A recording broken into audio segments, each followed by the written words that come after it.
Assalamualaikum warahmatullahi wabarakatuh. Halo adik-adik semuanya, selamat datang kembali di channel online learning Rumah Belajar of Friends. Masih bersama kakak Kak Toto, pengajar geografi di Rumah Belajar of Friends. Adik-adik semuanya, sebentar lagi, insya Allah di bulan Januari, kalian akan menghadapi TO UTBK 4 di Rumah Belajar of Friends. Nah, sebagai salah satu syarat untuk mengikuti tryout adalah kalian harus mengerjakan Panter Mandiri 4 ya, atau Panter Mandiri, agar kalian nanti sudah lebih siap saat mengikuti tryout dan bisa lebih mengenali karakter soal-soal tryout UTBK di Rumah Belajar of Friends. Nah, di video kali ini kakak akan memberikan clue pembahasan Panter Mandiri TO UTBK 4 Geografi ya. Masih bersama kakak Kak Toto.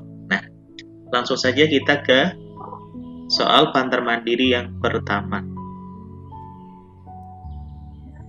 Mengapa potensi air tanah di wilayah perkotaan cenderung mengalami penurunan? Mengapa potensi air tanah di wilayah perkotaan cenderung mengalami penurunan? Nah, potensi air tanah berarti kan bisa kita sebut cadangan air tanah. Di wilayah perkotaan cenderung mengalami penurunan. Kalau kita lihat dari opsi jawaban adik-adik sekalian, di kota pertumbuhan apartemen pesat, hilangnya ruang terbuka hijau juga cukup pesat akibat pembangunan, pengerasan tanah di perkotaan juga terjadi akibat pengaspalan atau paving block, eksploitasi air tanah berlebihan itu juga benar terjadi. Pemukiman meluas ke pinggiran, ya itu juga memang benar. Nah, kalau ternyata opsi A, B, C, D, E itu ternyata terjadi semuanya, mana yang paling pas? Yang menjadi penyebab utama cadangan air tanah atau potensi air tanah di kota itu mengalami penurunan. Nah, sedikit gambaran air tanah. Jadi air tanah itu dibedakan menjadi dua, ada air tanah phreatis yang ini, atau air tanah dangkal. Ini letaknya di atas lapisan impermeable. Lalu ada air tanah dalam atau artesis. Inilah lapisannya impermeable. Nah, kalau seandainya yang warna biru ini itu berupa air, ini juga sama air, maka air yang ada di dalam tanah ini bisa berkurang karena apa? Bisa cadangannya menurun karena apa? Gitu ya. Nah, clue-nya adalah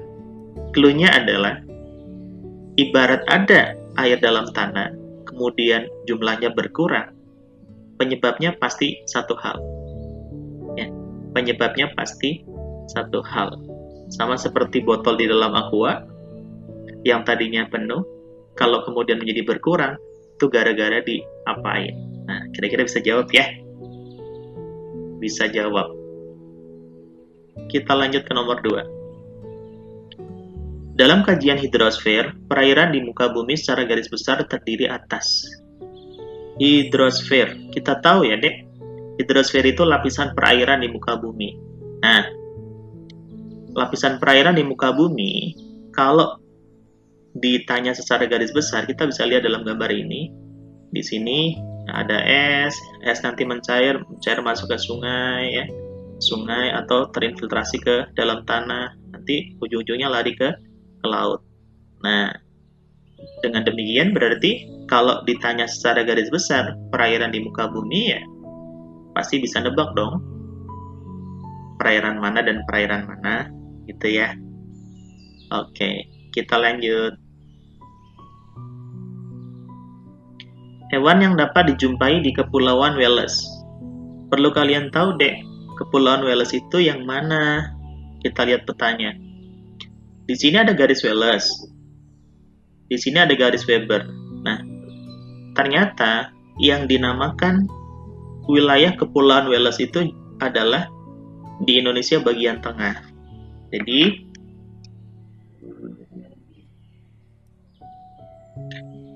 ini yang dimaksud dengan Kepulauan Wales itu yang ini, ya. Ini yang dimaksud dengan Kepulauan Wales, ya. Di Indonesia bagian di bagian tengah. Nah, Kepulauan Wales. Dalam pembagian fauna di Indonesia, wilayah di Kepulauan Wales itu sering disebut fauna peralihan, ya, fauna peralihan. Sementara yang di sini ini disebut fauna asiatis. Kalau yang di timur disebut fauna australis. Nah, tinggal kalian cari, ya, fauna mana yang ada di Kepulauan Wales atau fauna peralihan. Di sini ada Sulawesi, lalu ada Nusa Tenggara Barat, Nusa Tenggara Timur. Nah, pasti bisa ya. Kalau bekantan kita tahu monyet berhidung panjang. Kalau mawas, owa-owa itu monyet ya. Nah, bisa lah ya, pasti fauna peralihan.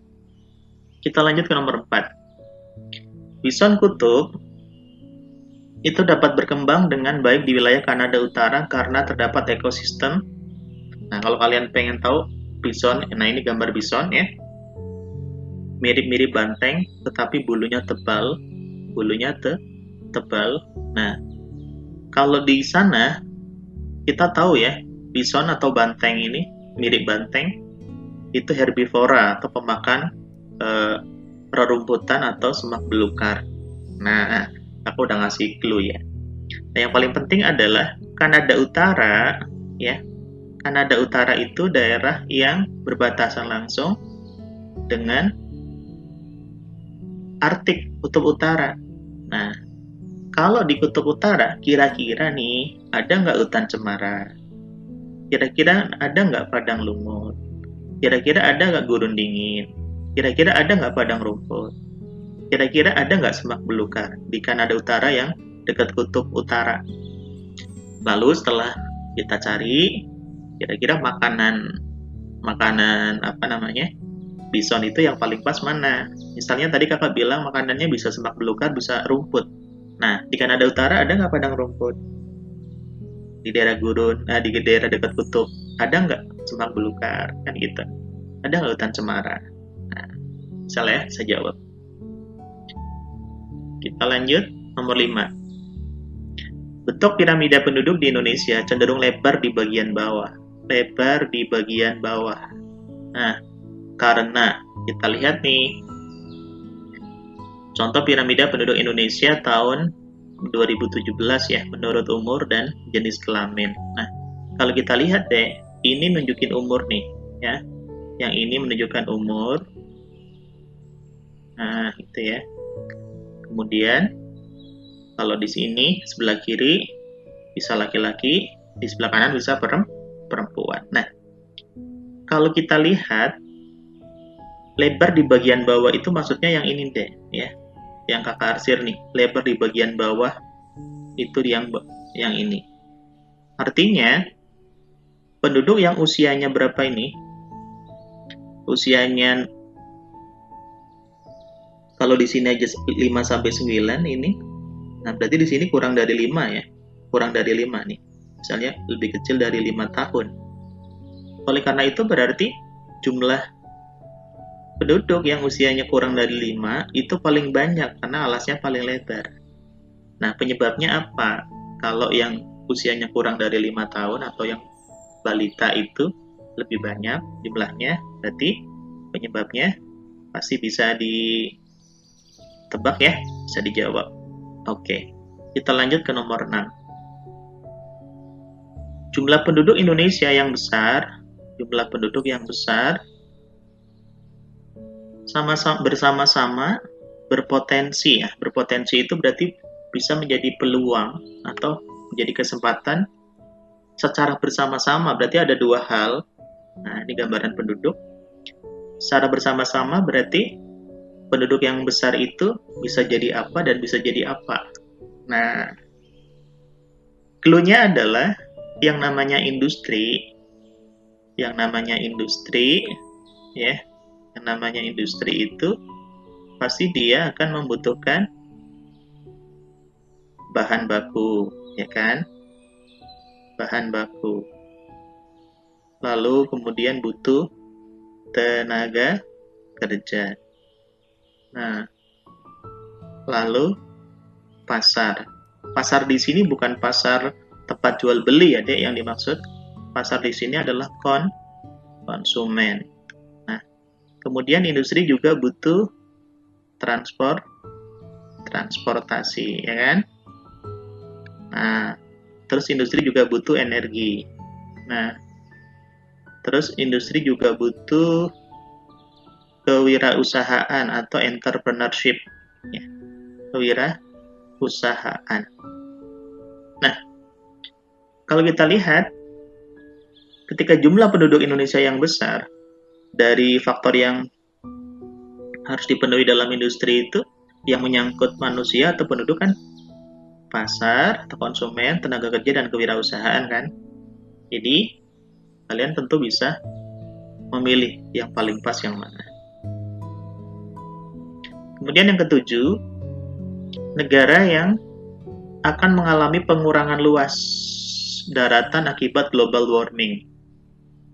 Nah, kita tahu ya, Dek, global warming itu pemanasan global yang mengakibatkan es di kutub itu mencair.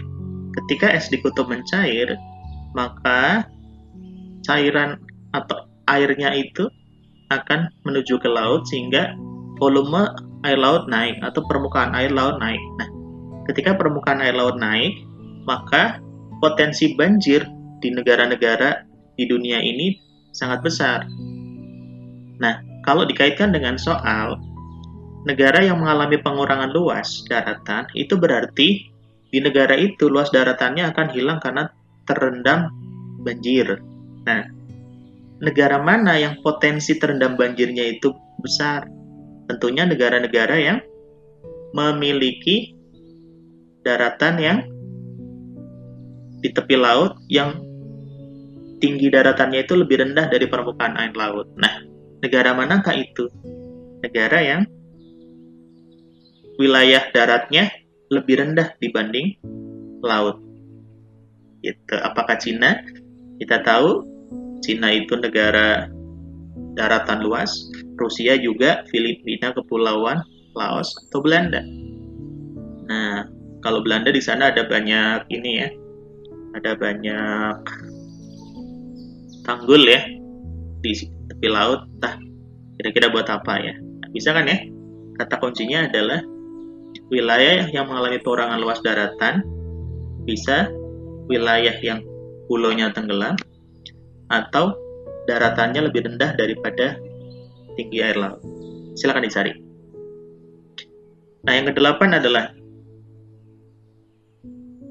angin pasat adalah angin yang bertiup dari daerah maksimum subtropis utara dan selatan menuju daerah khatulistiwa. Di belahan bumi utara berembus angin pasat timur laut, sedangkan di belahan bumi selatan berembus angin pasat tenggara. Kedua angin pasat bertemu di wilayah khatulistiwa. Wilayah yang pertemuan kedua angin pasat dinamakan DKAT. Wilayah DKAT dicirikan dengan, nah, ini kakak kasih gambaran pergerakan DKAT. Perlu kalian tahu, Dek, DKAT itu daerah konvergensi antar tropik, artinya daerah tersebut memiliki suhu yang lebih tinggi dibanding daerah sekitarnya. Nah, DKAT ini bergeser mengikuti gerak semu tahunan matahari. Nah, ini berikutnya nih. Ini gerak semu tahunan matahari. Jadi kadang DKAT itu ada di utara khatulistiwa, kadang ada di selatan khatulistiwa, kadang ada di pas di khatulistiwa. Nah, rentang DKAT itu antara 23,5 derajat LU sini ya, nah, sampai 23,5 derajat, ini LS ya harusnya. Nah, jadi DKAT itu bergeser setiap tahunnya, kadang di utara, kadang selatan, mengikuti gerak semu tahunan matahari. Nah, jadi seperti yang tadi kakak bilang, DKAT itu daerah konvergensi antar tropik, di mana daerah tersebut atau yang dilalui DKAT itu suhunya paling tinggi dibanding daerah sekitarnya. Akibatnya apa? Ketika suhunya tinggi, maka tekanannya rendah. Dan kita tahu, daerah yang tekanannya rendah itu akan menjadi tujuan gerakan angin. Menjadi tujuan gerakan angin.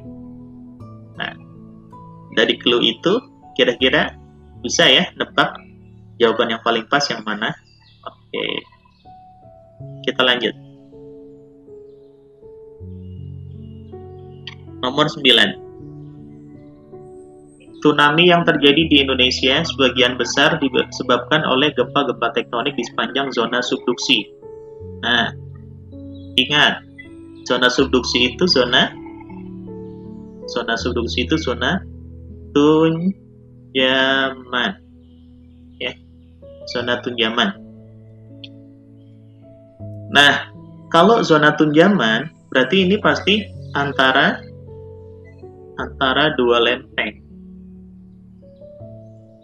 Oke, antara dua lempeng. Nah, yang jadi pertanyaan adalah tsunami yang di Indonesia yang disebabkan oleh tektonisme di sepanjang zona tunjaman itu berada di wilayah mana? Kita lihat. Ini wilayah kita Indonesia. Jadi ternyata Indonesia itu diapit oleh beberapa lempeng besar. Di bagian sini itu Indo-Australia, dan wilayah Indonesia sendiri yang bagian barat ini termasuk lempeng Eurasia, ya. Kemudian di sini ada lempeng Pasifik. Nah, di sini nanti di Filipina ada lempeng Filipina. Nah, wilayah-wilayah yang rawan gempa tektonik adalah wilayah-wilayah yang berada di dekat zona batas lempeng yang merah ini, ya. Garis merah itu batas lempeng. Wilayah yang dekat dengan itulah yang sering terjadi gempa. Kalau sering terjadi gempa, maka potensi tsunami-nya juga besar. Jadi kata kuncinya adalah tsunami akibat gempa tektonik itu sering terjadi di daerah dekat dengan batas lempeng. Di gambar ini adalah yang berwarna merah. Kira-kira Kepulauan Riau di mana? Dekatkah dengan batas lempeng? Pantai Timur Sumatera yang mana? Pantai Utara Jawa yang mana? Kepulauan Bangka Belitung yang mana? Kepulauan Sangihe yang mana? Ingat ya, pasti bisa. Tsunami sering terjadi di daerah yang sering gempa akibat gerakan lempeng. Berarti yang dekat dengan batas lempeng. Kita lanjut. Nomor 10. Ketika mencari lokasi rumah yang baru, suatu keluarga perlu mempertimbangkan kedekatan lokasi rumah tersebut dengan fasilitas umum, seperti sekolah dan rumah sakit. Analisis spasial pada sistem informasi geografi yang dapat digunakan dalam pertimbangan tersebut adalah mencari lokasi rumah baru, mempertimbangkan kedekatan lokasi rumah tersebut dengan fasilitas umum, misalnya sekolah dan rumah. Nah, pakainya analisis apa? Sekarang kita lihat dulu ya. Ini di sini ada overlay, buffering, network, flow, dan nearest neighborhood. Itu apa kira-kira? Kita mulai dari overlay. Nah, ini gambaran overlay deh. Jadi overlay itu tumpang susun antara beberapa peta tematik dengan informasi yang berbeda. Kalau ditumpang susun nanti mendapatkan satu informasi yang benar. Contoh di sini adalah di sini ada peta sungai, ada peta jalan, ada peta tata guna lahan, lalu ada peta dasar atau topografi. Ini kalau ditampalkan atau tumpang susunkan, itu bisa menjadi peta rawan longsor. Jadi di sini adalah peta rawan longsor. Nah, ini salah satu contoh dari overlay. Kemudian yang kedua ada buffering. Buffering itu dalam analisis geografi, kita membuat area atau luasan yang berjarak tertentu dari titik pusat. Misalnya ini nih. Nah, ini nih kakak kasih jari-jari atau R ya, radius. Jadi yang namanya overlay itu kita membuat luasan dengan jarak tertentu dari titik pusat. Nah, yang hitam ini titik pusatnya, jaraknya R. Lalu luasannya, karena dia berupa titik pusatnya, maka luasannya berupa lingkaran. Nah, dengan buffering ini, setelah kita tahu titik pusatnya adalah titik hitam ini, maka kita jadi tahu ada apa saja di sekeliling titik pusat, atau yang masih dalam, ada apa saja di sekeliling titik pusat, atau ada apa saja yang masih berada di dalam area lingkaran ini atau area luasan ini. Nah, tergantung kita pengen melihat apa. Kalau ternyata apa-apa yang ada di dalam lingkaran pertama ini nggak ada, radiusnya bisa kita perpanjang, yaitu ke jarak dari titik pusat ke yang lingkaran warna biru. Berarti nanti area luasannya juga makin luas. Berarti apa-apa yang dicari dalam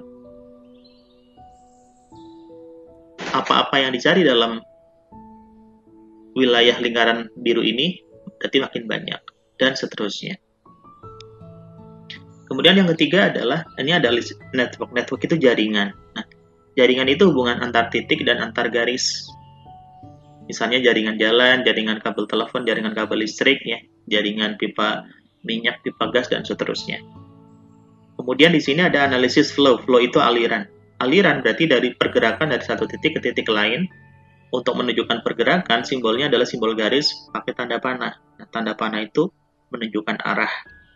Lalu ada nearest neighborhood, ini analisis tetangga terdekat. Biasanya nearest neighborhood, misalnya seperti ini nih. Kalau jarak rumah antar tetangga terdekat itu berdekat-dekatan seperti ini, berarti pola pemukimannya mengelompok. Kalau misalnya ini acak ya, nah kalau ini dispersed, ini acak, ini menyebar. Nah, jadi nearest neighborhood itu untuk mengetahui pola pemukiman. Nah, kembali ke soal. Kalau dia mencari lokasi rumah yang dekat dengan fasilitas umum, seperti sekolah dan rumah sakit, berarti pakai analisis apa? Misalnya ada rumah kita, terus nggak jauh dari rumah kita itu ada apa aja. Nah, paling pas pakai analisis yang mana? Oke, kita lanjut ke nomor 11. Menurut Bintarto, desa memiliki 3 fungsi. Salah satunya adalah hinterland bagi kota. Berikut ini yang bukan fungsi desa sebagai hinterland. Nah,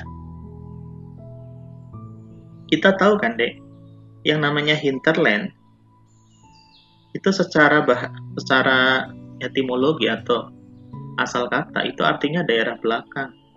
Daerah belakang.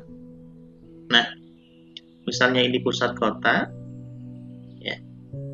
Ini pusat kota, misalnya ini ada pinggiran kota. Nah, inilah hinterlandnya nih. Ini yang kakak arsir, itu hinterlandnya. Contoh aja ini ya. Inilah hinterland. Ini pusat kotanya. Nah, kira-kira nih, hinterlandnya itu biasanya berupa desa. Nah, terus kalau ditanya fungsi desa bagi kota itu apa? Nah, kamu pasti paham dong. Kira-kira kalau yang ada di supermarket di kota, beras, sayur-sayuran itu asalnya dari mana? Kan biasanya dari desa kan? Nah, oke. Nah, sebagai hinterland, desa itu pemasok untuk pusat kota. Nah, pertanyaannya adalah apa yang dipasok dari desa ke kota? Gampang ya, bisa ya. Oleh karena itu, kalau yang ditanya adalah yang bukan fungsi hinterland, pasti kamu bisa jawab. Kita lanjut. Soal nomor 12. Setiap tindakan pemanfaatan sumber daya alam harus diikuti oleh upaya pelestarian. Karena setiap memanfaatkan SDA harus diikuti upaya pelestarian. Karena. Nah, kita lihat ya.